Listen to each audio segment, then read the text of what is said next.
కదా. Right one by మాట్లాడదాం. మనతో తెలుగుదేశం పార్టీ నుంచి విజయకిరణ్ గారు ఉన్నారు. విజయకిరణ్ గారు గుడ్ మార్నింగ్ అండి.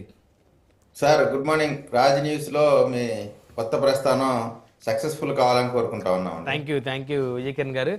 అయితే ఒక సినిమాలో డైలాగ్, కామెడీ డైలాగ్ ఉంది, ఉత్తుత్తి బ్యాంక్ అంటారు. అంటే ఆ బ్యాంకులో డబ్బులు ఉండవు, వాళ్ళు లోన్లు ఇచ్చేది ఉండదు, ఉత్తుత్తి బ్యాంక్ అని చెప్పేసి బ్యాంకులు పెడతారు. అట్లనే ఇప్పుడు అధికార ప్రతిపక్ష పార్టీ ఎమ్మెల్యేలు ఒకరి మీద ఒకరు సవాళ్ళు విసురుకుంటా ఉంటుంటే నాకెందుకో ఇవి ఉత్తుత్తి సవాస్ అనాలని అనిపిస్తుంది. ఏమంటారు సార్? మీకు ప్యానెల్లో ఉన్నటువంటి మిత్రులకి ప్రేక్షకులు అందరికి కూడా గుడ్ మార్నింగ్ అండి.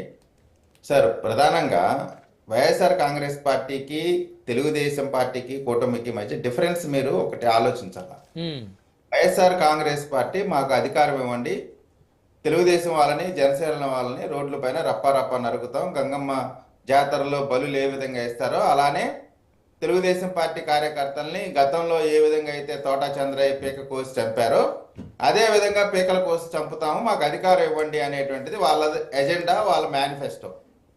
మేము అధికారం మాకు ఇవ్వండి అని చెప్పడానికి మేము గంగమ్మ జాతరలో నరుకుతామని చెప్పలేదు, లేదా ఎవరిని కూడా ప్రతీకార దాడులు చేస్తామనో రాజ్యాంగ వ్యతిరేకంగా వ్యవహరిస్తామనో మేము అధికారం అడగల. జగన్మోహన్ రెడ్డి గారి హయాంలో చేసినటువంటి ప్రజా వ్యతిరేక పాలన, సంక్షేమాన్ని అటకెక్కించారు. కారణం కూడా చెప్తా, సంక్షేమం లేదో పెద్ద పొడిచేసామని చెప్తున్నారు, అంత సినిమా లేదనేటువంటిది అందరికీ తెలిసినటువంటి అంశమే. రెండోది అనేకమైన కమ్యూనిటీస్, ఎస్సీలకి, బీసీలకి, ఎస్టీలకి రాజ్యాంగబద్ధంగా రావాల్సిన అనేకమైనటువంటి సంక్షేమ కార్యక్రమాలని పూర్తిగా నిర్వీర్యం చేసినటువంటి పరిస్థితి. అదేవిధంగా ఏదైతే చదువుకునేటువంటి పిల్లలు ఉన్నారు వాళ్ళలో ఒకళ్ళు చదివించి మిగతా వాళ్ళని చదివించకుండా డ్రాప్ అవుట్స్ పెరగటం, ఇంటి దగ్గర కొంతమంది పనికి వెళ్ళేటువంటి కార్యక్రమాల నుంచి విముక్తి కలిగించడం, అదేవిధంగా రోడ్లు పైన కనీసం వందల సంఖ్యలో ప్రజలు యాక్సిడెంట్ల రూపంలో లేదా ఆ రోడ్లలో వెళ్ళటం ద్వారా నడువులు ఇరిగిపోయిన పరిస్థితి. కనీసం మౌలిక సదుపాయాలు, మనం ట్యాక్స్లు కలెక్ట్ చేసినప్పుడు ప్రజలకి మౌలిక సదుపాయాలు అనేటువంటిది మన బాధ్యత, అవి కూడా నిర్వర్తించకపోవటం, కల్తీ మద్యం, పిచ్చి మద్యం ఇచ్చి ప్రజల ఆరోగ్యాల్ని పరంగా పెట్టడం, అసభ్యంగా పసిపిల్లల్ని సైతం దూషణలు చేసి వాళ్ళని ఇష్టం వచ్చినట్టు మాట్లాడుతున్నా సరే నోరు మెదపకుండా, ఇందాక చిన్నప్పరెడ్డి గారు కూడా బోరుగడతో మీకు సంబంధం లేదు, కరెక్టే, మీకు సంబంధం లేదు కాబట్టేనా వైఎస్ఆర్ ఆ వీడియో కూడా ఉంది మీకు. అంటే ఇప్పుడు ఎన్ని అనవసరం, అంత గురించి అంత అవసరం లేదని చెప్పట్లేదు, కానీ వైఎస్ఆర్ కాంగ్రెస్ పార్టీ నాయకుడి ఇంటిపైన దాడి సాక్షి టీవీలో వేసినటువంటి వీడియో, షర్మిలా గారిని అత్యంత హేయంగా జుగుప్సాకరంగా మాట్లాడేటువంటి మాటలు సాక్షి ఛానల్ వేదికగానే అనేకమైనటువంటి అంశాల్లో అతనికి ఇసుక రీచ్లు ఇచ్చారు, స్ట్రైట్గా విజయసాయి రెడ్డి గారు అపాయింట్మెంట్స్ ఇచ్చేవాళ్ళు. సరే, ఇవన్నీ కూడా వాళ్ళు కాదనుకోవచ్చు, కానీ మేము మా బాధ్యత మేము అలా కాదనుకోవట్లా.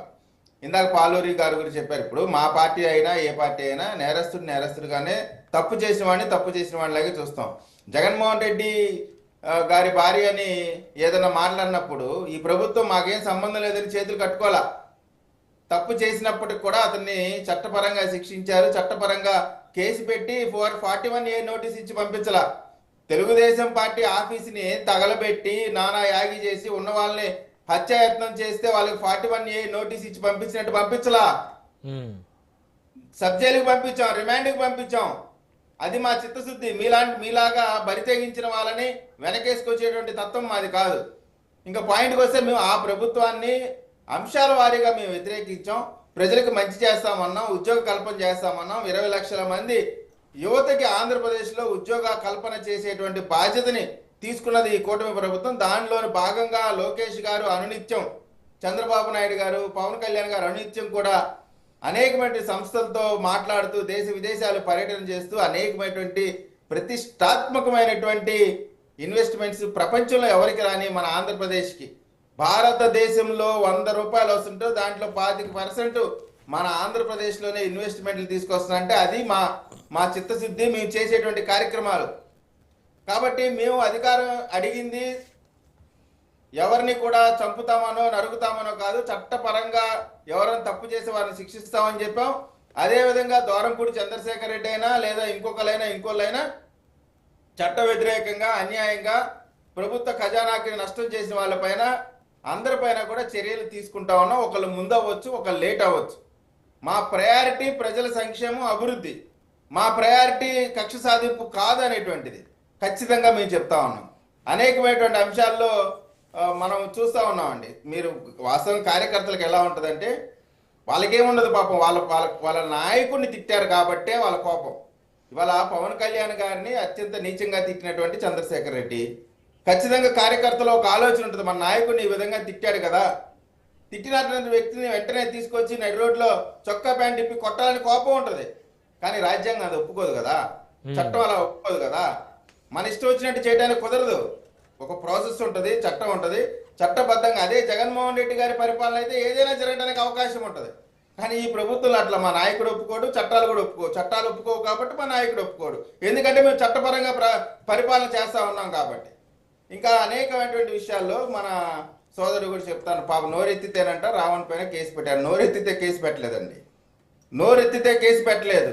నిన్ననే మీరు చూశారు, సౌదీ అరేబియా నుంచి ఒక వ్యక్తి ల్యాండ్ అవ్వగానే అరెస్ట్ చేశారు. కారణం ఏంటంటే మన కాశ్మీర్లో జరిగినటువంటి దాడి ఉంది, దాన్ని అనుకూలంగా మాట్లాడినటువంటి దానికి సార్ పెహల్గామా ఉగ్రదాడి గురించే మీరు అనేది అనుకూలంగా మాట్లాడిన దానికి అతని పైన ఉపా చట్టం కింద అరెస్ట్ చేశారు.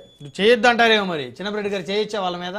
లేదు, పాపం వారికి వాక్ స్వాతంత్రాన్ని హరించారు కదా, అతని పైన అలా కేసు పెట్టడం తప్పు అంటారు. వైఎస్ఆర్ కాంగ్రెస్ పార్టీ అయినా అదే. నేను ఇప్పుడు ఏం చెప్తా ఉన్నానంటే, రావణ్ మాట్లాడేటువంటి మాటలు క్రైస్తవులకు సంబంధించినటువంటి వేదిక. క్రైస్తవులకి ఎస్సీ హోదా కావాలి అనేటువంటి వేదికలో నువ్వు హిందూ మతానికి సంబంధించిన వాళ్ళని తిట్టడానికి నీకు ఉన్నటువంటి అర్హత ఏంటి? నువ్వు ఒక్క మాటనా సరే 1950 ప్రెసిడెన్షియల్ ఆర్డర్ గురించి అటు శ్రావణ్ కుమార్ అయినా సరే ఇటు రావణ్ అయినా సరే ఆ అంశం గురించి మీరు మాట్లాడారా? మీరు ఏ కాడికి నాకు ఉప ముఖ్యమంత్రి వస్తుంది, ముఖ్యమంత్రి ఎవడో తెలియదు, నాకు ఉప ముఖ్యమంత్రి వస్తుంది, కేవలం తాలూకు అని చెప్పండి, మండలం అని చెప్పండి అని తిక్కలు మాటలు మాట్లాడుతున్నారు. 10 లక్షల మంది మీరు నాతో రండి, నేను